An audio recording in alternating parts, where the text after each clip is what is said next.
Daniel Mercer knew something was wrong when the hospital called him before sunrise. He stood alone in the kitchen of his small rental house outside Columbus, Ohio, holding the phone between his shoulder and ear while packing his 10-year-old daughter's lunch. A peanut butter sandwich sat open on the counter. One side had too much jelly. The other had almost none. "Mr. Mercer," the nurse said, "Mr. Whitmore is asking for you.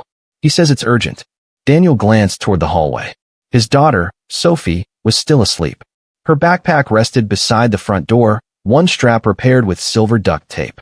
"Is he getting worse?" The nurse paused. "You should come as soon as you can." Daniel closed his eyes.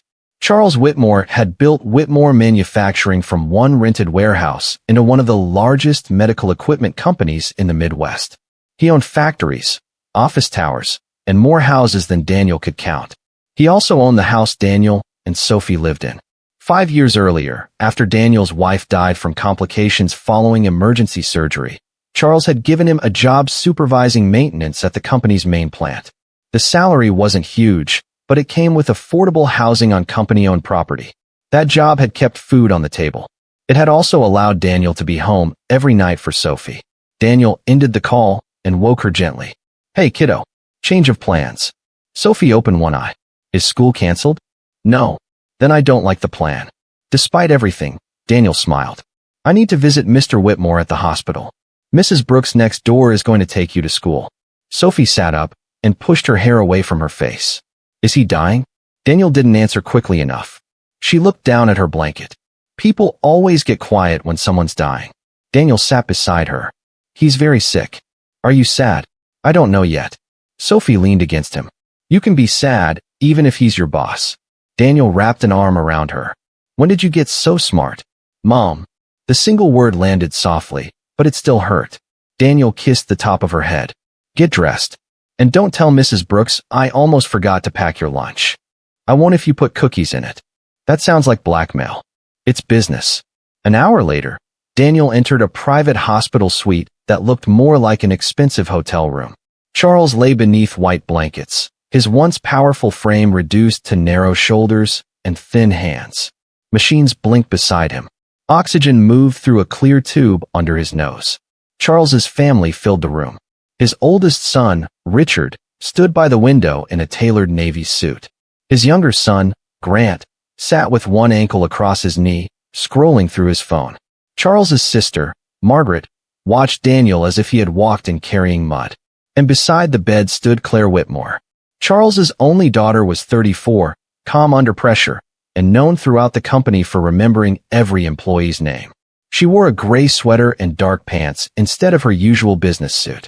Her eyes were red from exhaustion. "Daniel," she said quietly, "thank you for coming." Richard turned from the window. "Why is he here?" Charles lifted one trembling hand. "Because I asked him." Richard stepped closer to the bed. "Dad, the attorney will be here in 20 minutes. We need to discuss the voting shares before I die?" Charles asked. The room fell silent. Grant put away his phone. Charles turned his eyes toward Daniel. "Come closer." Daniel approached the bed but kept a respectful distance. "You wanted to see me, sir?" "I did." Charles looked toward Sophie's photograph sticking out of Daniel's wallet. Daniel always kept it in the clear front pocket. "How's your little girl?" "She's doing well." "Still drawing buildings?" "Every day. None of them have doors, but she says that's an artistic choice." Claire gave a faint laugh. It was the first warm sound in the room. Charles smiled, then began coughing. Claire reached for his water, but he waved it away. When his breathing settled, he stared at Daniel with surprising sharpness. "I gave you a job when nobody else would." Daniel's expression changed. "You gave me a chance when I needed one. I gave you a house too. I pay rent. Far below market value." Daniel glanced at Claire, but she seemed just as confused as he was. Charles continued, "Your health insurance comes through my company. Sophie's school is 10 minutes from that house.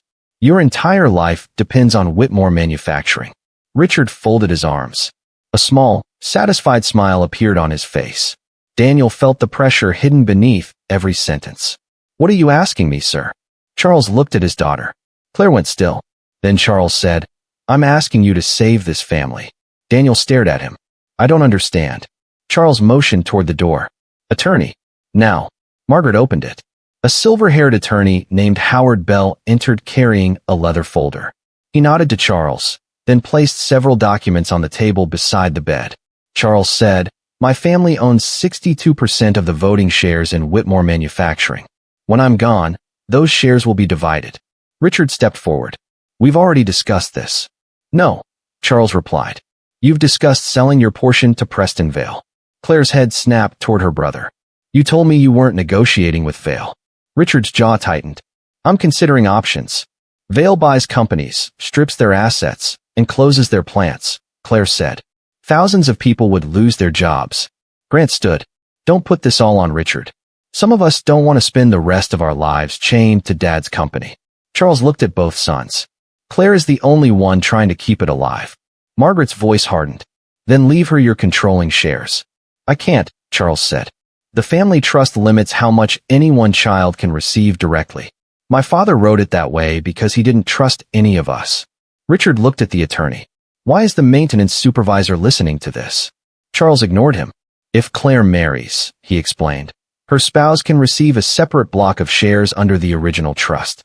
Together, they would have enough control to stop the sale." Claire's face drained of color. "Dad, no." Charles kept his eyes on Daniel. Understanding hit him all at once. Daniel stepped backward. "You can't be serious."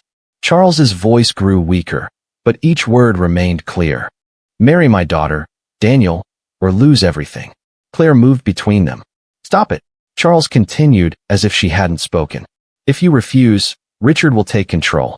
He'll sell the company. Your plant will close first because it sits on the most valuable land. Your job will disappear. Your health insurance will be gone. The company houses will be sold, including yours." Daniel's hands curled at his sides. Richard gave a cold shrug. "He's telling the truth. I've already seen the preliminary redevelopment proposal." Claire turned on him. "You'd throw hundreds of families out of their homes. They're rentals, Claire, not charities." Daniel pictured Sophie sitting at their kitchen table doing homework.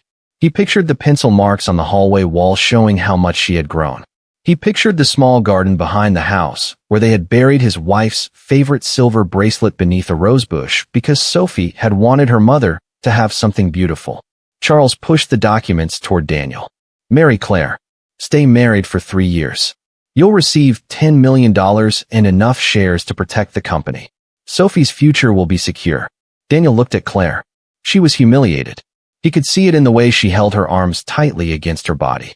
She couldn't look at him. Margaret whispered, "Charles, this is disgraceful." Richard laughed once. "No, it's desperate." Charles asked, "Well, Daniel?" Daniel's throat tightened. $10 million. Sophie would never have to worry about rent. She could attend any school she wanted. Daniel could pay every medical bill, replace their dying car, and finally stop checking his bank balance before buying groceries. All he had to do was say yes. Charles pointed toward the papers. "Sign." Daniel walked to the table.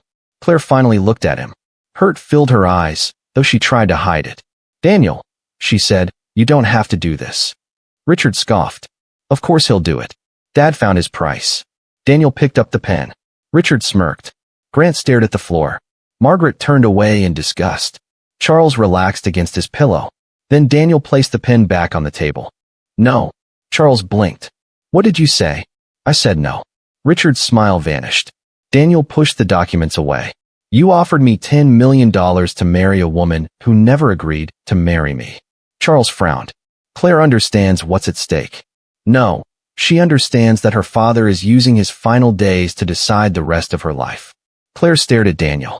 Charles's voice sharpened. "Think about your daughter." "I am." "You'll lose your job." "I'll find another one." "You'll lose your home." "I'll find another home." "You may lose everything." Daniel stepped closer to the bed. "My daughter already lost her mother. I'm not going to teach her that fear gives us permission to use people." Nobody spoke. Daniel looked around the room. "You're talking about Claire like she's another company asset. Something you can move around to protect your stock. She's standing right here." Charles's face tightened.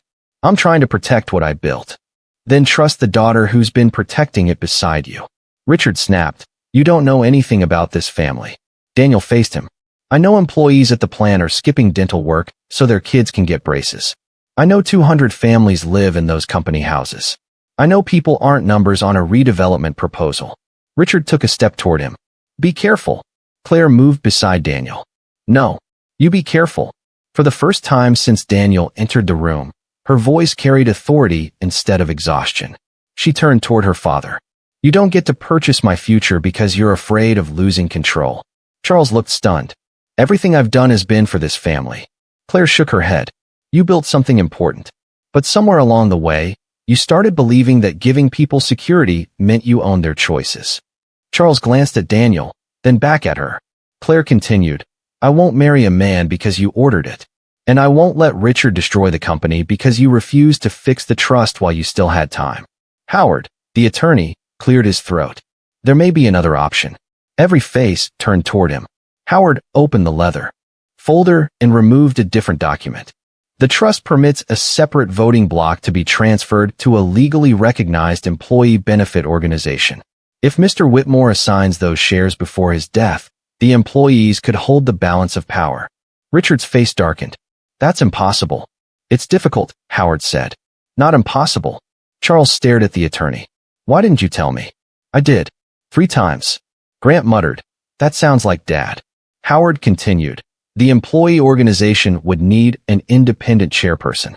Someone who has worked for the company for at least 5 years, has no executive title, and has no financial relationship with any member of the Whitmore family.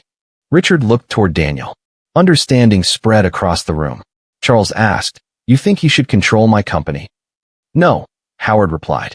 The employees would have representatives from each facility. Daniel would chair the first board and make sure their votes were properly heard. Daniel shook his head. I repair conveyor systems. I don't run corporations. Claire looked at him. You understand the people who keep one running. I don't know anything about corporate law. That's why boards have attorneys. I don't own a suit. For the first time that morning, Claire smiled. That might be your strongest qualification. Even Grant laughed quietly. Richard didn't. This is insane, he said. Dad, you'd hand your legacy to factory workers? Daniel watched Charles's face. The dying CEO's anger slowly gave way to something else. Fear. Not fear of death, but fear that the company might continue without obeying him. Charles looked toward the window. Morning sunlight had begun touching the glass towers across the street. My father gave me the company, he said. He told me never to trust anyone with it. Claire sat beside the bed. And did that make you happy? Charles didn't answer. She took his hand. You taught me how to read a balance sheet when I was 12. You took me through the first factory and showed me every machine. But you also knew every worker's name back then. You went to their weddings. You sent flowers when their parents died. Charles's lower lip trembled. Claire said, You didn't build this alone. Let the people who helped you build it help protect it. Charles looked at Daniel. And if they vote against my family? Then maybe your family will have to earn their trust, Daniel said. Richard stepped toward the door. If you sign those shares away, I'll challenge it. Howard calmly closed the folder. That's your right. You'll drag Dad through a legal fight while he's dying? Claire asked. Richard stopped with his hand on the door. Charles studied his oldest son. How much did Vail offer you? Richard said nothing. How much? 48 million. Grant let out a low breath. Charles's eyes closed. For several seconds, the only sound came from the oxygen machine. When he opened them again, he looked older. I spent my life believing money kept a family together, he whispered. All it did was teach you to wait for your portion. Richard's face hardened. You taught me to win. I taught you wrong. The words seemed to strike the entire family. Charles reached for the pen, but his hand shook too badly. Claire helped him hold it. Howard placed the transfer papers beneath his fingers. Before signing, Charles looked at Daniel. If you take this position, your life will change. Daniel glanced at Claire. Does she want me to take it? Charles's eyes softened. Ask her. It was a small sentence, but it carried the weight of an apology. Daniel turned to Claire. Do you? Claire considered the question carefully. Yes, she said. But not because my father wants it. I've watched you stand up for your crew when management cut corners. I've seen you take the night shift so another dad could attend his daughter's graduation. And today, you were willing to walk away from $10 million because you didn't want Sophie learning the wrong lesson. Daniel looked down. That doesn't mean I'm qualified. No, Claire said. But it means you can be trusted while you learn. Charles signed the document. Howard signed as a witness. Claire signed next. Richard left without speaking. Grant remained by the window, his arms folded across his chest.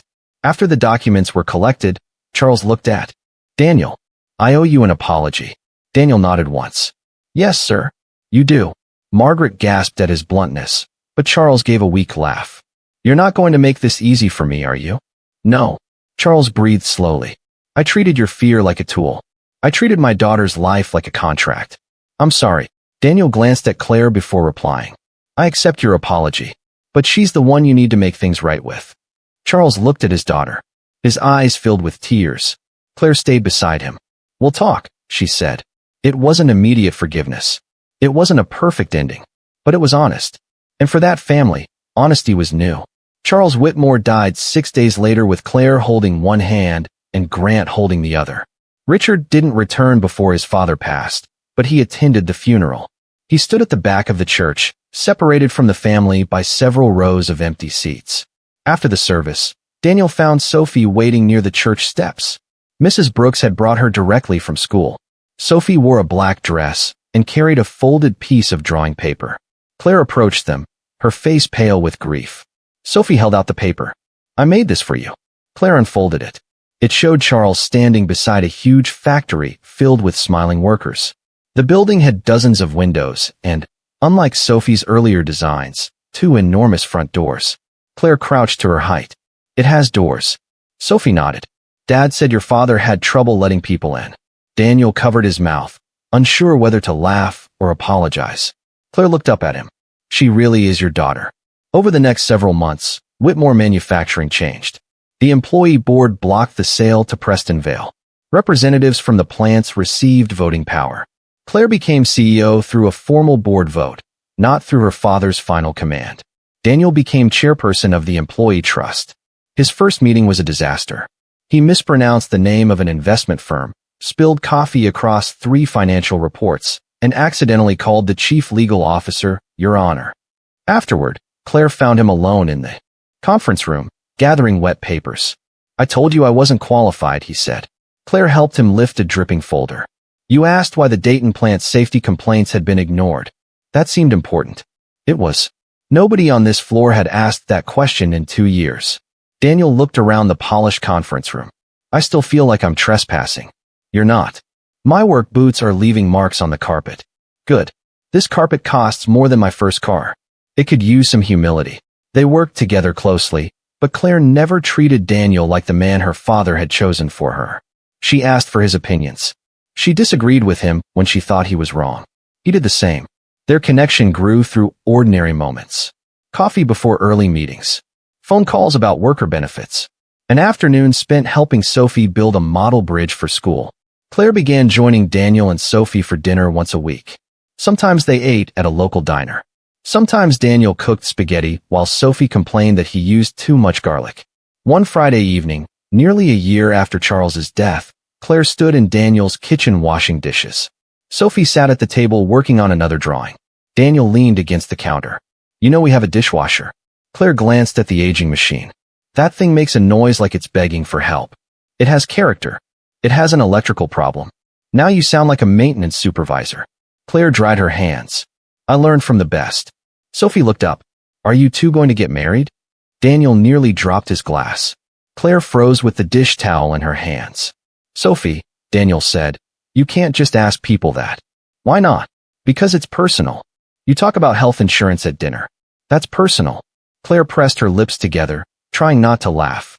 Daniel pointed toward the hallway. Go brush your teeth. It's 7:30. Brush them slowly. Sophie gathered her pencils. Before leaving, she looked at Claire. I'd say yes if I were Dad. Then she disappeared down the hallway. Silence filled the kitchen. Daniel rubbed the back of his neck. I'm sorry. I'm not. He looked at Claire. She set the towel down.